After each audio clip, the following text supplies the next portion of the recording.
Bitcoin has plunged 21% from its peak, now sitting at 86,000 US dollars after a recent sell-off that wiped over $1.5 billion of value in just 24 hours. The sharp decline serves as a wake-up call for investors who joined the crypto craze amid earlier successes. It was just last year we were getting so excited. 120,000 USD we were hoping for. Crypto experts warning Bitcoin's testing a crucial support level and further losses could follow if purchasing interest fails to pick up. Meanwhile, the broader market also feels the pressure with notable declines in both the S&P 500 and NASDAQ indices. But let's speak about what's happening here with Bitcoin and with crypto in general. There was so much hope that Trump would be the crypto king, the crypto president. He has his own meme coin as well. And we've just like the Argentinian president, I might add. But when we have a look at what has been announced and done since Trump came to power, is there anything notable? And is that what investors are reacting to? You're not going to like my answer, mate, but I think a lot of what's going on at the moment can be explained just simply by technicals. I don't think there's a lot underpinning cryptocurrencies. I think it's a very momentum-driven market. And it's notable that when Donald Trump took the presidency, and he was sitting down doing his inauguration luncheon or dinner, and he was tweeting about the meme coin that he's under his name. Melania coin was out there as well. And that was almost the top tip in the market. And ever since then, the price action has just been increasingly bearish. And that article talked about that key support zone. Well, I can tell you that's been smashed. Only a couple of hours ago, we saw that Bitcoin was down more than 25% from its peak.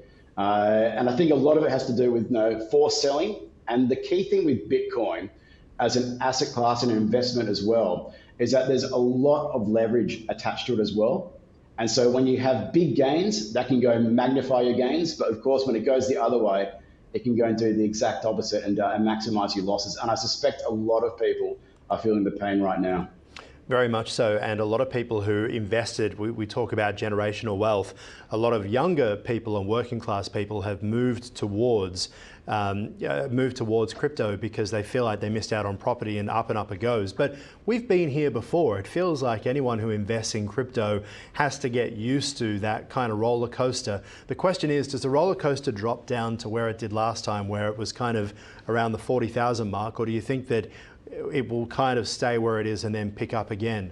Is there any sign of what could happen? Is there a rush, and where are investors, I guess, finding some solace at the moment?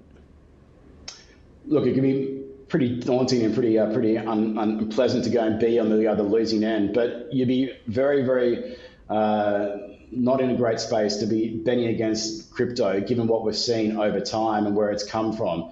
Yes, it's been a pretty dramatic pullback, but longer term, going back to the original point, I think a lot of it is driven by technicals. A lot of people will go and look at the charts, they'll look at a chart formation, and then once you go and get a certain pattern, whoosh go, we'll be away again. But the key thing is it's very momentum driven.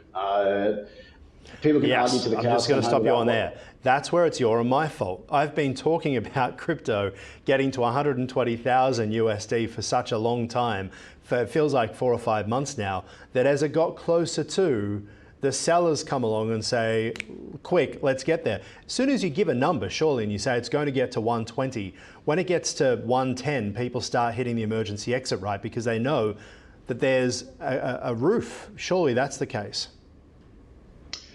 It is. And the media does have a role as well as sometimes drumming up hype and creating despair as well at the same time, which I can relate to very much as...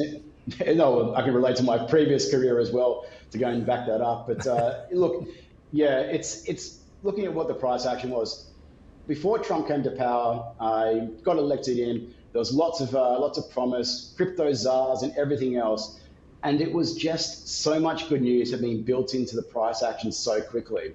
And when you've had such a big run, then all of a sudden the run starts to slow down.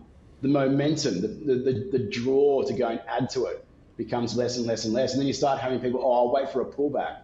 And of course, what we're seeing now is that the buyers dried up, and then all of a sudden the sellers, whether they're whales or people looking to go and trade the market, and they've made their mark very much so over the past month or so.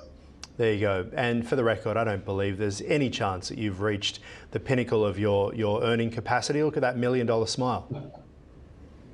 We'll see, mate. I'm hoping. Here's hoping. Talk to you soon. Thanks, mate. Take care.